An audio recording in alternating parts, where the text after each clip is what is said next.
Good morning everybody. Now welcome to standard 9. Keep quiet. आज हम new lesson explain करने वाले हैं, लेसन नंबर 10 भारत गौरव। और आपका सिलेबस भी अकॉर्डिंग टू गवर्नमेंट की तरफ से लेसन 1 to 10 तक का ही है, ठीक है। लेसन 1 to 10, तो 10 लेसन भारत का गौरव मैथिली शरण गुप्त के द्वारा लिखा है। अब रोहन के द्वारा ये लेसन पढ़ा जाएगा और मैं आपको एक्सप्लेन करूँगी। आइए।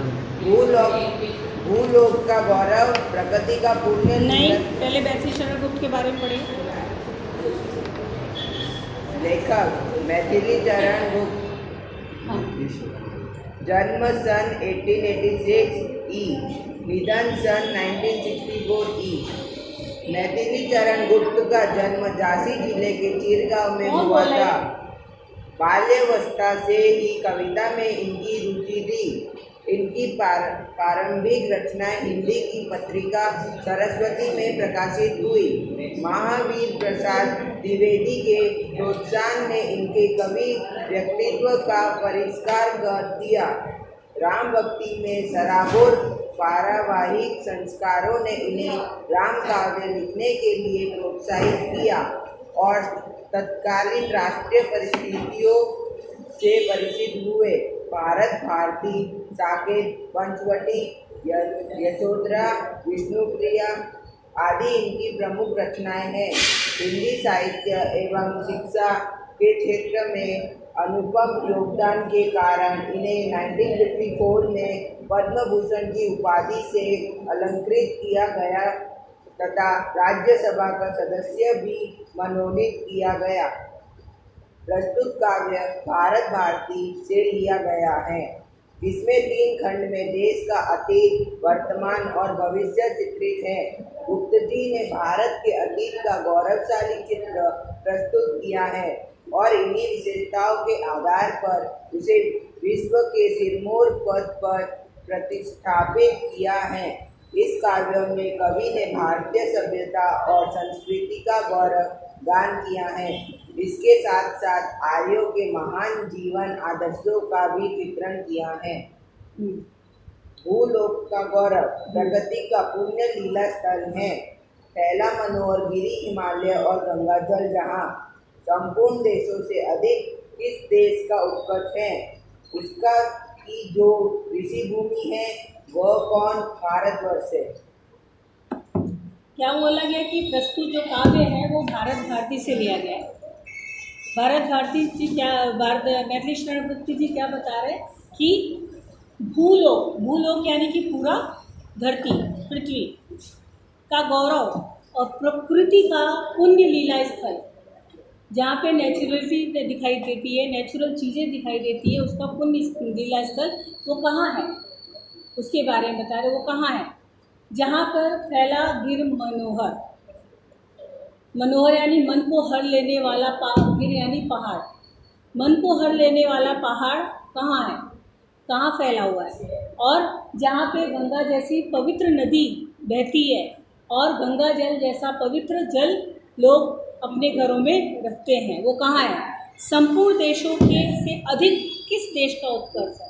सभी देशों से अधिक किस देश का ज़्यादा उत्कर्ष यानी कि प्रसिद्ध है, ज़्यादा प्रसिद्ध है, उसका जो ऋषि भूमि है, जिसका स्थल ऋषि भूमियों का है, चारों तरफ ऋषि भूमि दिखाई देते हैं, वह कौन है? हमारा भारतवर्ष है।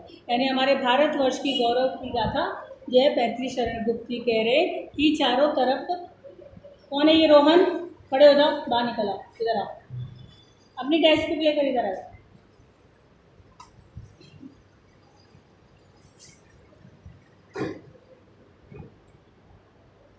तो गौरव यानी कि भूलोक का शान कौन है? प्रकृति का स्थल कहाँ है? भारतवर्ष में है।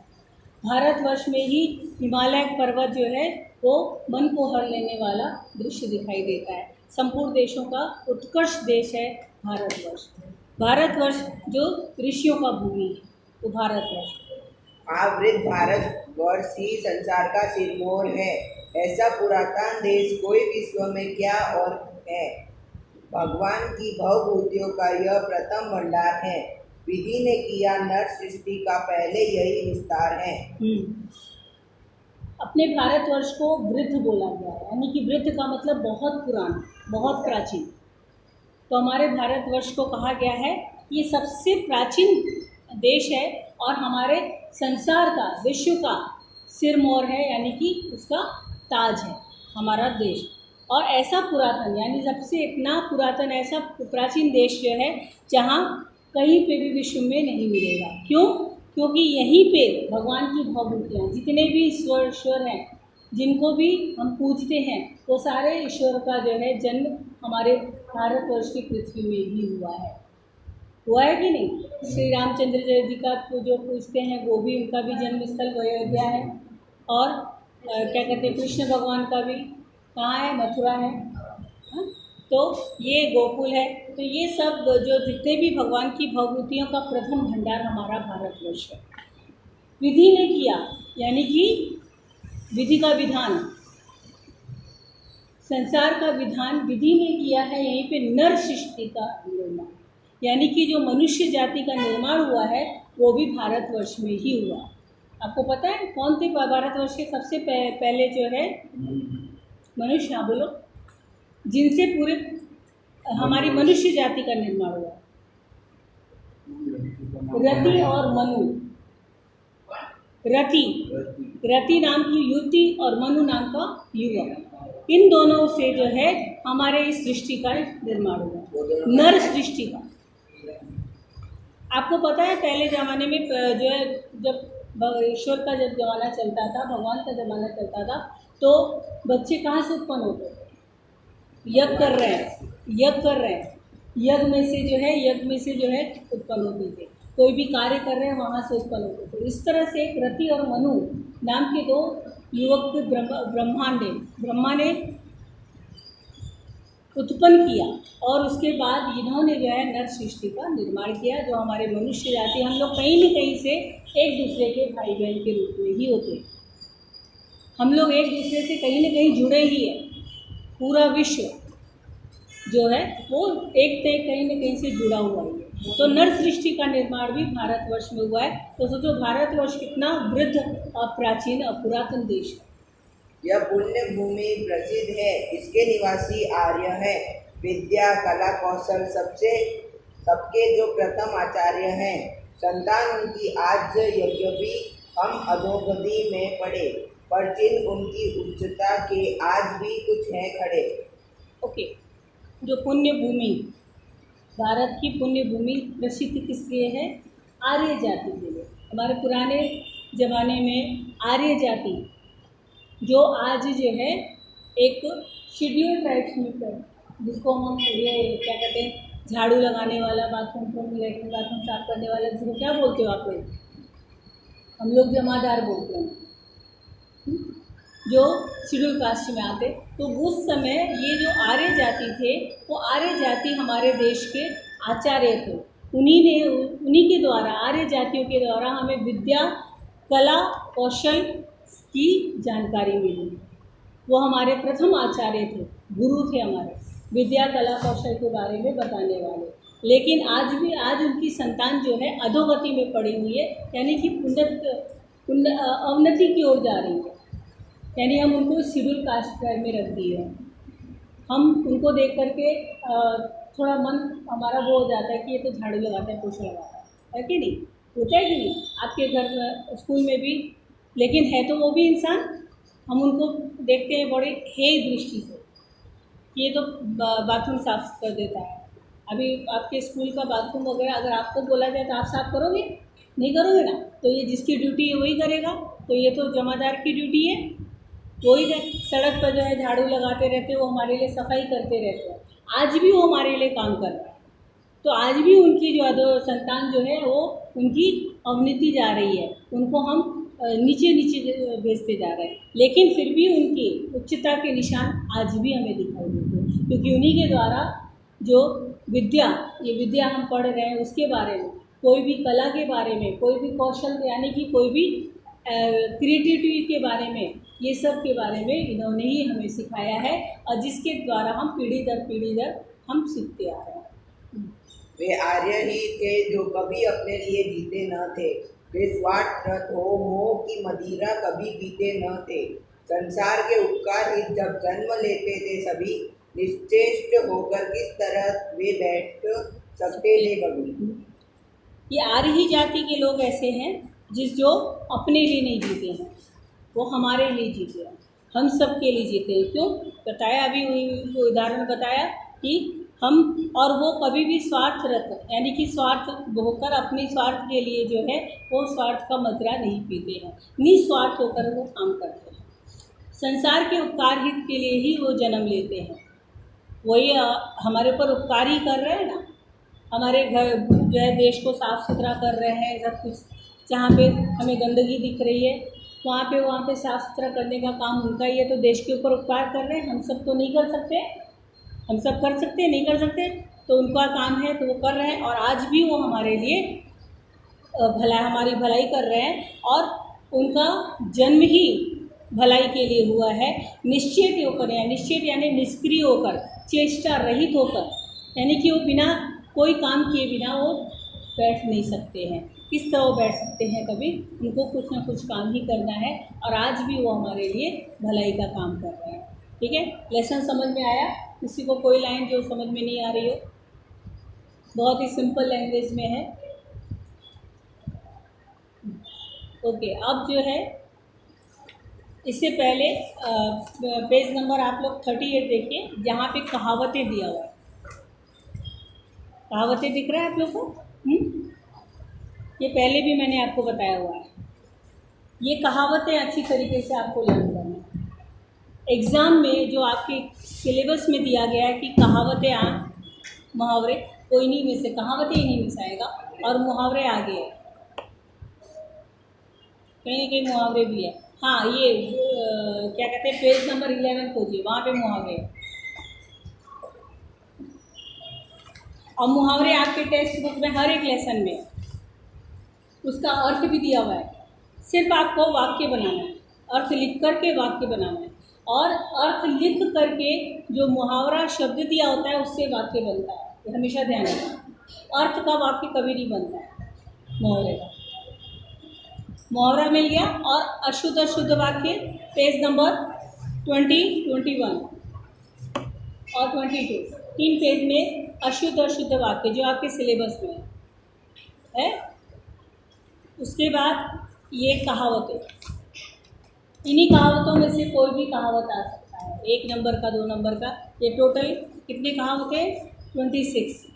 उसमें से कोई भी एक आ सकता है। एक सिर्फ एक या दो नहीं, एक ही आएगा। कहावत एक आएगा, मुहावरे भी एक ही आएंगे। तुम्हें मार्क्स ज़्यादा देना क्यों?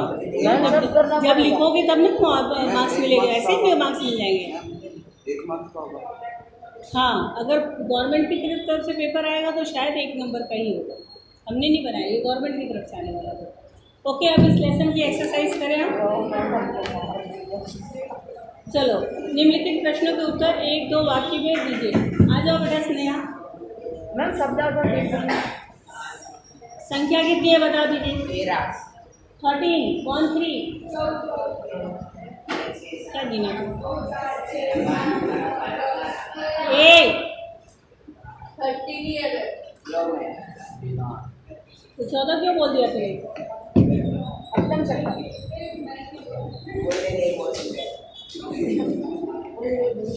पहले नहीं फिर उसके बाद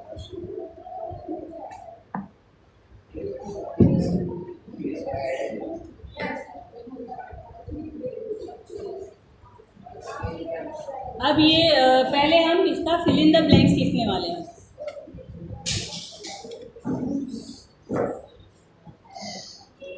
लिखना शुरू कर दीजिए। मौलिक बाहर आपको बोला है ना, आप अपनी नोटबुक लेकर आइएगा। हैं बेटा, फिल इन द ब्लैंक्स है ना, नहीं खाली स्थान भरो, ऐसे लिखो। खाली स्थान भरो ऐसे। क्या पेपर स्टाइल हमको पता है क्या? हम गवर्नमेंट में हैं क्या? जब हमको पता रहेगा पेपर स्टाइल। आपको सिलेबस दे दिया गया है बस।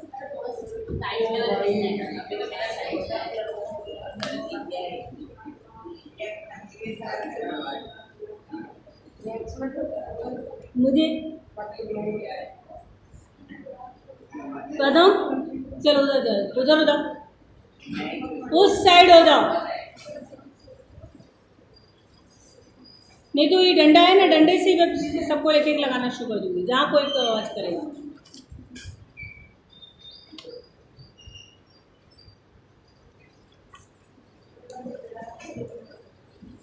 पार्ट 1 लिख दिया बेटा?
फिर बोल रहे हैं वंशिका वहां बैठी हो तो चुपचाप अपना काम करो।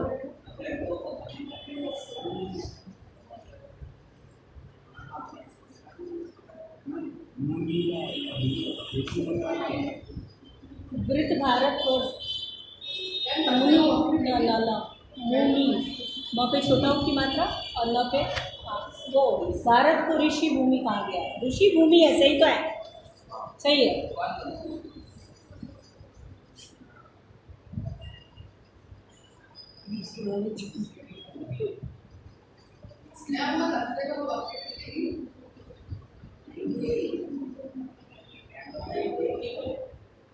दो बोलने वाले कितने हैं? पूछा तुमने मुझसे, लेकिन बोलने वाले कितने हैं?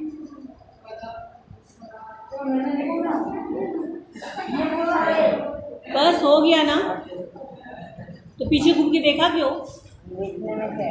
देखने में क्या है? जब दो झापड़ पड़ेगा ना पता चल जाएगा देखने में क्या है।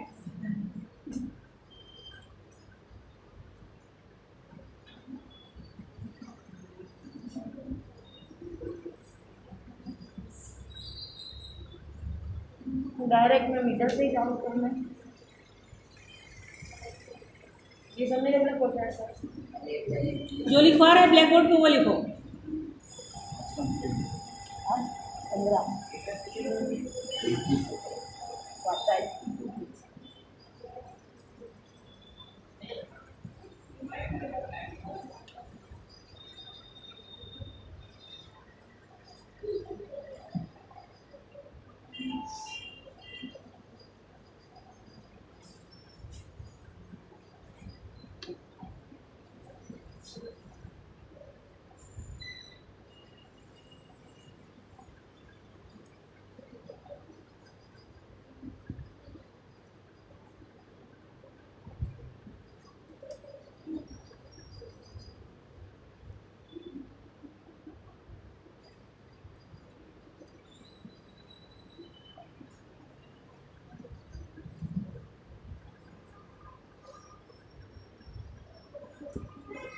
उम्मीद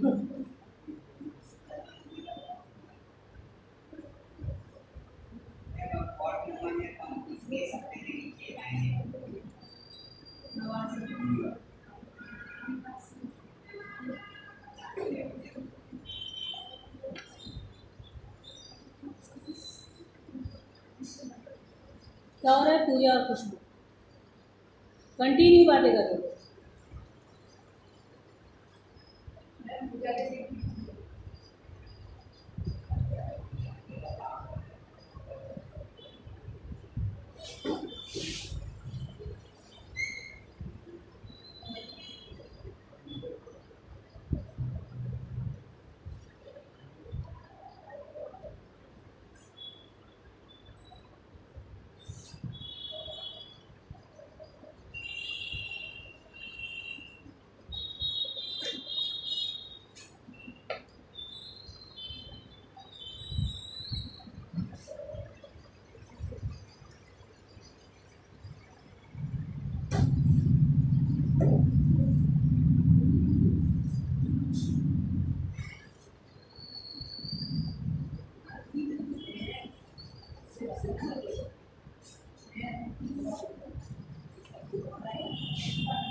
ओके, अभी टेक्स्ट बुक रफ कर दीजिए।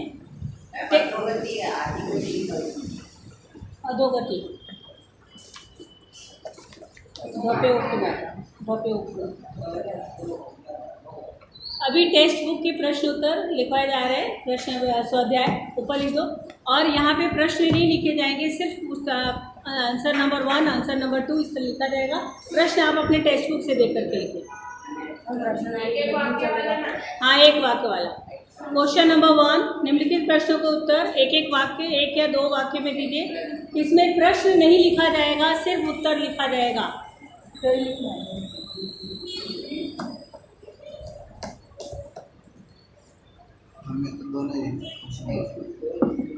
सिर्फ आंसर नंबर 1, आंसर नंबर 2 करके लिखना।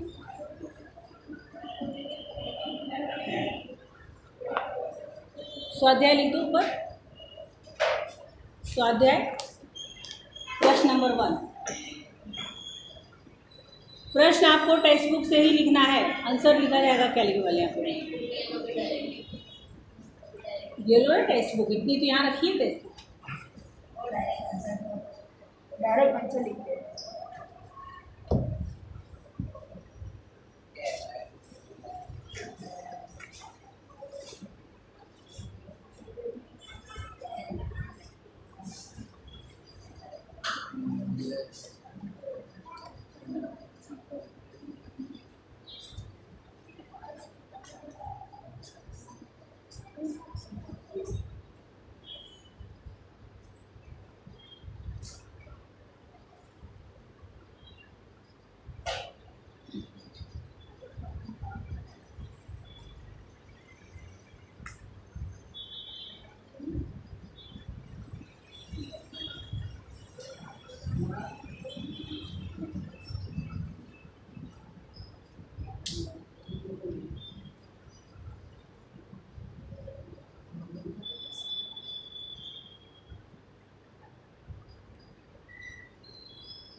एक मिनट